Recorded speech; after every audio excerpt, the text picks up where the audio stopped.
Last stage চলছে আমার জীবনের, এখন লাস্ট স্টেজ। লিখতে থাকে তো লিখতেই থাকে, যখন শর্ট কোশ্চেনের টাইম আছে তখন একটু মুখটা একটু ঘোরায়। এইটা আমি প্যালপিটেশনে বুঝছি যে আমি পড়িনি। পোটলা পোটলা সব আবার ঘুমাবো। পৃথিবী থেকে বেরিয়ে যা। কি বলছি সব ছাল।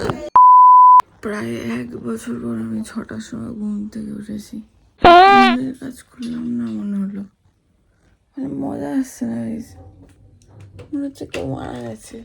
সকালবেলা উঠে এইসব আমার মাকে শোনানো যাবে না, নাহলে এখনই মুডটা ভালো হয়ে গেছে আমার মার। বাবা কতদিন পর যে একটু হাসলো আমার মা। আবার ঘুমাবো। আমার মা ভাই সাহ, আমার মা এক ঘর, আমার মা ভাই এক ঘর। আমার মা বলছে কি 4টার সময় করে আমার মা ওঠে, ঠিক আছে, তখন বাজে মানে 4:30 নাগাদ। ওটা বলছে যে আরে তুই ঘুমা না, আমি তোকে ডেকে দেবো। বললাম আচ্ছা ঠিক আছে। আমি জানি উনি ডাকবে না, কারণ ওনার একটু ইগোয়েস্টিক মানুষজন, আমি জানি ডাকবে না। ভালো কথা, আমি অ্যালার্ম দিয়ে রেখেছি 5:55, 5 মিনিট আগে উঠবো 6টা বাজার। কালকে যেরকমভাবে বললো, উঠে বললাম কি করতে হবে, এই শুধু এখান থেকে জাস্ট বেরিয়ে জিজ্ঞাসা করেছি কী করতে হবে। বলছে সব হয়ে গেছে, আজকে পরীক্ষা না, পড়তে বস। আল্লাহ আবার ঘুমাবো। আমার মাথা কাজ করছে না আমার। গড বলছি, অন গড বলছি ভাই। আমি এখন ভিডিওটা শুরু করেছি, এখন 9টা বাজে। এখন আমি খেতে বসেছি। আমি বিশ্বাস করো গাইস, বিশ্বাস করো। তোমরা বিশ্বাস করবা না করবা তাতে আমার কি যায় আসে? আমার তো কোনো যায় আসে না। আমি কাদেরকে নিজেকে প্রমাণ করছি? যারা আমাকে বোঝে না। কি বলছি সব। একটা পরীক্ষা আছে জীবনে, এই লাস্ট পরীক্ষা আমি দিতে চাইছি আমার জীবনে, কিন্তু হবে না। এটা যেন আমার লাস্ট হয়, কিন্তু সেটা হচ্ছে না গাইস। আমাদের বাড়িতে সব পোটলা পুটলি আলাদাই চলে আমাদের বাড়িতে। এখানে পোটলা, এই যে পোটলা, সব জায়গায় পোটলা। প্লাস্টিকে একটা কিছু থাকে, তা পাওয়া যাবে, একটা খাজানা পাওয়া যাবে আমাদের বাড়িতে। আমার মাসি আমাকে 500 টাকা দেবে। আমার মা বলছে না ওকে সব দিতে হবে না। তাহলে ঘরের শত্রু বিভীষণ। কলেজে যাই এমন ভাবে যেন মনে হয় আমি একটা ভিখারি বাচ্চা। Guys look at this. আমাকে দেখতে পাচ্ছ তোমরা? দেখতে পাচ্ছ? এটা এবার এরকম ভাবে নিয়ে নেবো। পিছনে মেরুনি করা আছে আমার। ব্যাস আমি ডান।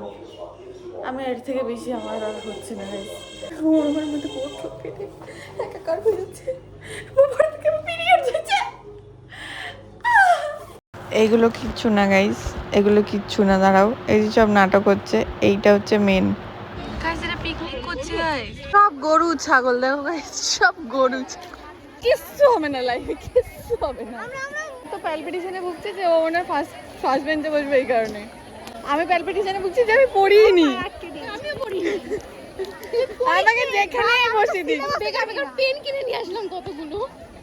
আমার নিজেটা খোঁজা হয়ে গেছে, এখন ওকে খুঁজে দিতে হবে। কত নম্বর?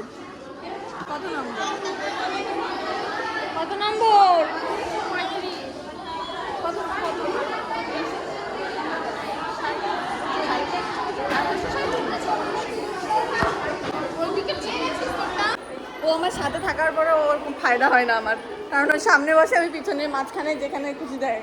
ও লিখতে থাকে তো লিখতেই থাকে, যখন শর্ট কোশ্চেনের টাইম আছে তখন একটু মুখটা একটু ঘোরায়। এইটা সেটা 37। 2টো ক্লাস পরে দেখতে পাবো না, লিখতেও পাবো না। এরা ভালো স্টুডেন্ট, এদেরকে নিয়ে চার বাদ দে।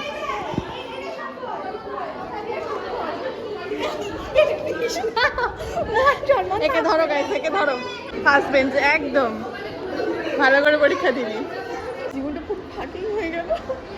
এরা সব এই ঘরে গাইস, আমি হচ্ছি এই ঘরে। আমাদের ঘরে 110 জন। পৃথিবী থেকে বেরিয়ে যা গাইস। আমরা যা পরীক্ষা দিয়েছি, আমার ঘরে 110 জন ছিল। খুব ভালো কথা, গার্ড সেরে মানে খুব একটা বেশি গার্ড পড়েনি, ভালো গার্ড পড়েছে, কিন্তু তাও পারিনি আমি। থার্ড ইয়ারের ছেলে মেয়েদের বলে গার্জিয়ান আসে। কারা এরা? আমার সব থেকে বড় কথা হচ্ছে আমার জীবনটা ফাকিং হয়ে গেছে, সিরিয়াসলি ফাকিং হয়ে গেছে। আর এটা ঠিক করার মতো আর কিছু নেই, এটা লাস্ট স্টেজ চলছে আমার জীবনের, এখন লাস্ট স্টেজ। আমি গাইজ সকাল থেকে 2টো রুটি খেয়ে এই এখন খেতে বসলাম, এখন বাজে হচ্ছে তোমার কটা, বাজে হচ্ছে 9:30। ভালো কথা, অনেস্টলি বলছি ভাই, আমার মানে আমার আর ভাল লাগছে না এই জীবনটা। আমি আজ কিচ্ছু করতে পারি না, আমি ক্লাসরুম থেকে বেরিয়েছি পরীক্ষা দিয়ে, পরীক্ষাতে একদম মানে একদম মানে কি বলবো, পুরো হেগে এসছি।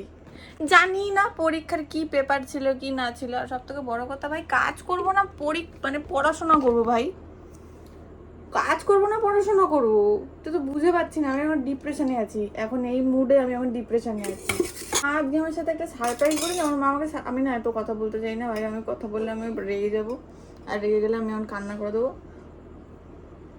আজকে এইটুকুই গাইস, আবার দেখা হচ্ছে পরের জন্মে।